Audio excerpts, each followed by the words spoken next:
औरंगजेब पर अबू आसिम आज़मी का बयान क्या था, क्यों था, किस लिए था? अगर इस पर गौर न भी किया जाए तो भी इस बयान को महाराष्ट्र की धरती पर बोलना एक गुनाह जरूर है।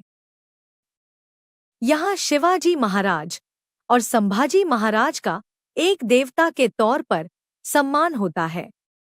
महाराष्ट्र की सियासत में इन महापुरुषों का सबसे बड़ा मुकाम है। यही वजह है कि सियासी तौर पर एक दूसरे को दुश्मन समझने वाली पार्टियां भी अबू आसिम के बयान पर एक साथ आ गई है। एकनाथ शिंदे ने एफआईआर दाखिल किया और विधान भवन में अबू आसिम आज़मी के बैठने पर पाबंदी की मांग की।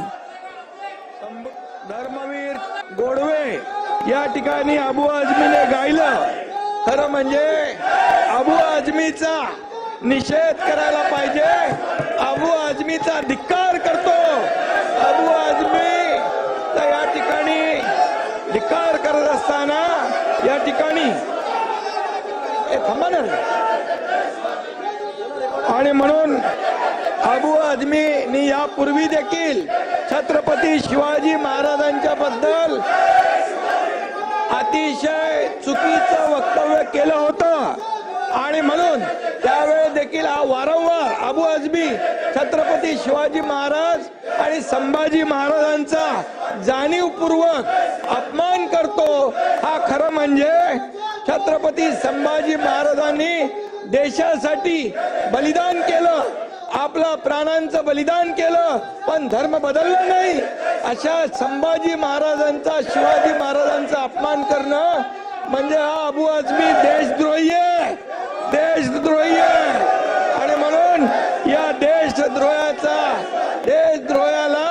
या सभागृहामध्ये बसण्याचा अधिकार, या सभागृहामध्ये बसण्याचा अधिकार या देशद्रोही अबू आझमी याला नाहीये।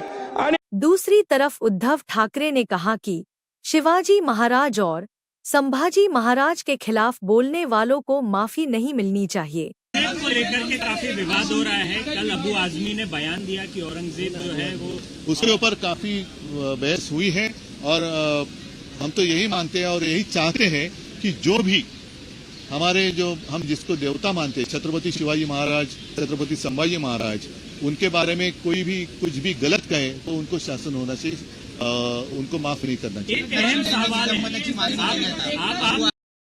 हालांकि अबू आसिम आज़मी ने माफी मांग ली है। कल 3 मार्च जब असेंबली खत्म हुई, जब मैं बाहर निकला तो टीवी वालों ने मुझसे कहा कि आसाम के मुख्यमंत्री ने राहुल गांधी को औरंगजेब की तरह पेश किया है कि उनकी छवि उस तरह की। देखिए, मैं जब उन्होंने औरंगजेब की बात किया तो मैंने पहले पढ़ा है कि सतीश चंद्र जी को, आदरी टुस्के को, डॉक्टर राजीव दीक्षित, डॉक्टर राम पुनियानी, अवध ओझा, मीना भार्गवा, इनकी स्टेटमेंट में मैंने कुछ बोला है, जो तारीफ़ें की हैं उनकी, कि मंदिरों को उन्होंने पैसे दिए, उन्होंने क्या, इन सब लोगों की स्टेटमेंट में है। इस पर मैंने औरंगजेब रहमतुल्लाह अलैह के बारे में बोला, लेकिन इस बात को इतना बढ़ा दिया गया कि जैसे लगता है कि एक तूफान आ गया। मैंने किसी का अपमान नहीं किया। छत्रपति शिवाजी महाराज हो, छत्रपति संभाजी महाराज हो, डॉक्टर भीमराव अम्बेडकर हो, महात्मा ज्योतिबा फुले हो, राजश्री साहू महाराज हो, इन जैसे तमाम महान पुरुषों का हम आदर करते हैं और हमें आदर करना, पूरे देश को आदर करना चाहिए। हम आदर करते हैं। इन्होंने सारे समाज के लिए, सारे धर्म के लोगों को बराबर का दर्जा दिया था। मैंने इन हिस्टोरियन की लिखी हुई किताब, इनके स्टेटमेंट के ऊपर मैंने जो औरंगजेब की तारीफ किया, मैंने कभी अपने किसी महापुरुष, चाहे संभाजी महाराज हो, छत्रपति शिवाजी महाराज हो, उनके बारे में कोई एक लफ्ज़ गलत नहीं बोला है।